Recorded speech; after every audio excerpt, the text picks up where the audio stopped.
reason that these manufacturers and other employers prefer to hire non-citizens is it's cheap foreign labor. These employers don't want to have to pay market wages to American citizens. Which side are you on? Which side are you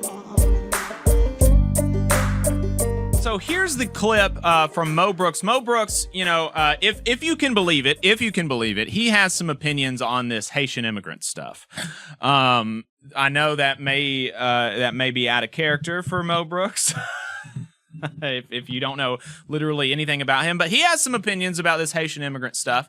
And he has some, a really interesting proposal to deal with what he sees as the issues in this situation. So let's go ahead and play this clip, and we're gonna, we're gonna break it down along the way. Is that where we're at? Are we literally at? We have to change the president of the United States in order to do something about this? No. The state legislature, if they're willing to take on their special interest masters, can fix this problem just as quick as they want to fix it.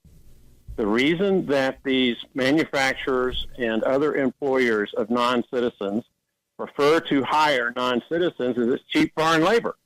They don't want to have to, these employers don't want to have to pay market wages to American citizens. Okay? So what can the legislature do? Okay, pause. Hold on just for a second. Here's the question. The question is, or the hypothesis and the question. The hypothesis is they don't want to give good market wages to American citizens, and the legislature can fix this just as soon as they want if they're willing to buck their masters, their special interest masters. Adam, what would you think are some ways that we could force or entice a company to pay higher wages through the mechanisms of the state? Well, I mean, last I checked, we had minimum wage laws. Last I checked, we could do community benefits agreements. We could, I don't know, not fight unions, right? Who absolutely would raise the wages for all workers. There's all sorts of policies and approaches you could take if you're serious about making sure that companies pay a living wage to American workers. There's plenty of incentives and tax subsidies that are given to companies down here. You could put strings attached to it. I don't know. We could keep going. So yeah, that's interesting. Maybe Mo Brooks is going to propose having a higher minimum wage, or maybe attaching a prevailing wage to state incentives. These are ideas that seem pretty kind of straightforward. And so let's see if that's the proposition.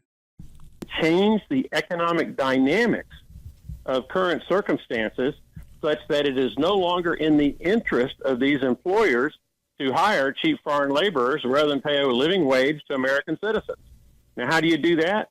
Well, you can initially make the employers responsible for all the damage and liabilities of these non-citizens while they're in the United States of America.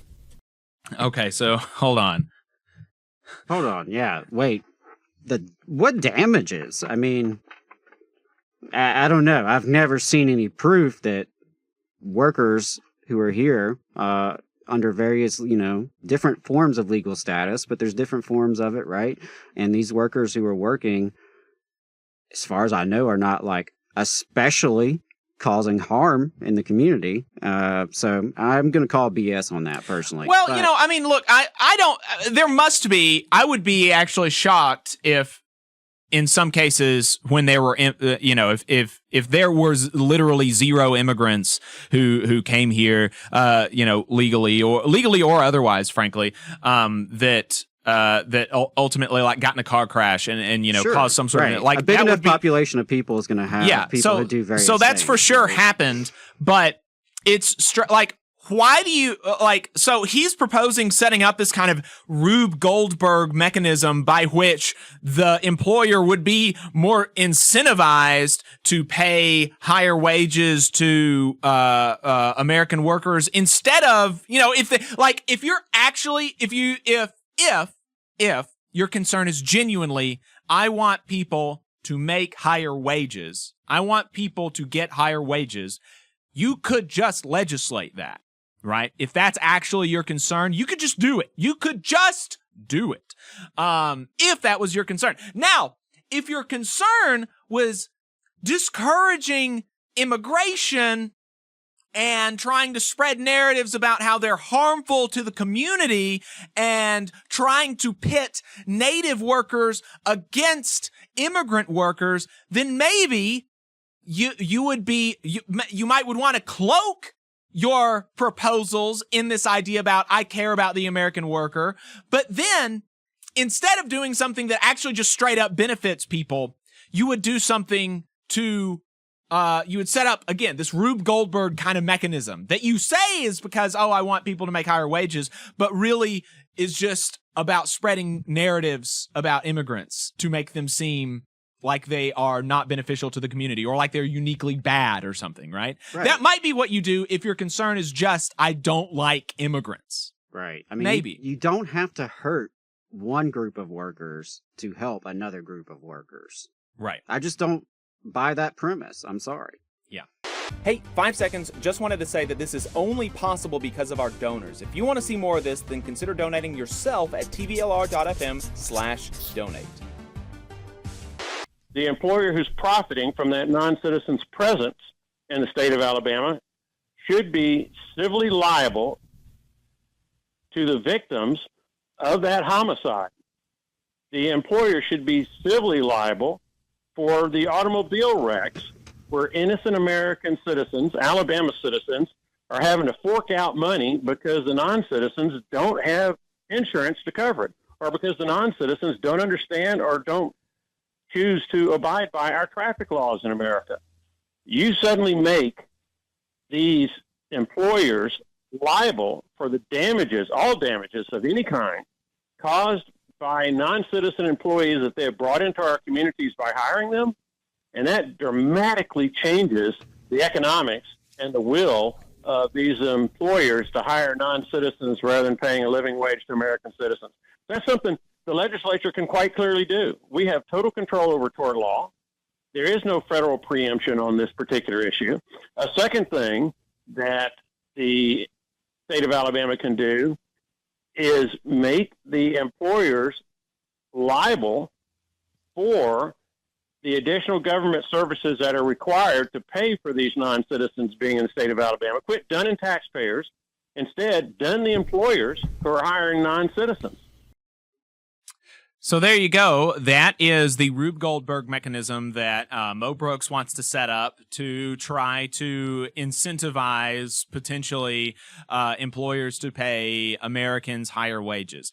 Instead of, again, it's a very simple thing. You could literally just say, if you get incentives in Alabama from the state of Alabama, you have to pay the prevailing wage. You have to pay the median salary that you get in Alabama, or you have to pay 25% plus the median salary in Alabama, right? You could do any of these things that you want. You could say that you're not going to. It's a mandatory that if you take incentives from the state of Alabama, you're not going to fight union campaigns, and unions obviously increase wages. You could do any manner of incredibly direct thing that will obviously help American workers, Alabama workers. Some of it might end up helping immigrant workers, but if you're just concerned with helping people and not hurting people and not kicking people that are down or that you perceive as lower than, that is something that you could do, right? But if, as I said, your genuine interest is not really so much about improving people's well-being, then you could try to do these kinds of things to spread narratives about immigrants and try to make them seem like they are more of a burden on the community than they benefit.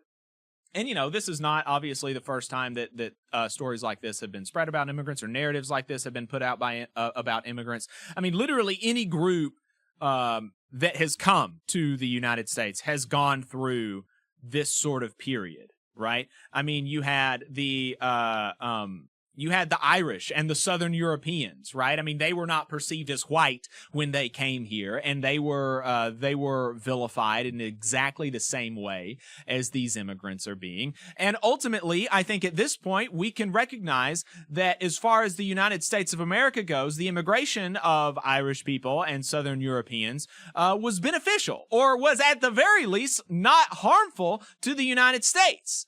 And we will, I have no doubt, in 30, 40 years' time, we will look back on the increase in Hispanic and Haitian immigration to the United States in much the same way, and we will think that it was very, very strange and not motivated explicitly by, the economic kind of stuff as far as, these sorts of things. But, we did talk about how there, no doubt there is some sort of economic motivation about this and concern about people who have come from a country with a lower standard of living undercutting you in the job market. But the answer to that is organization and solidarity and unionization, because if you come to a place and you go to an employer, if you go to an employer that does not have a union and you say, I will work for, $12 an hour, whereas you're typically paying people $15 an hour,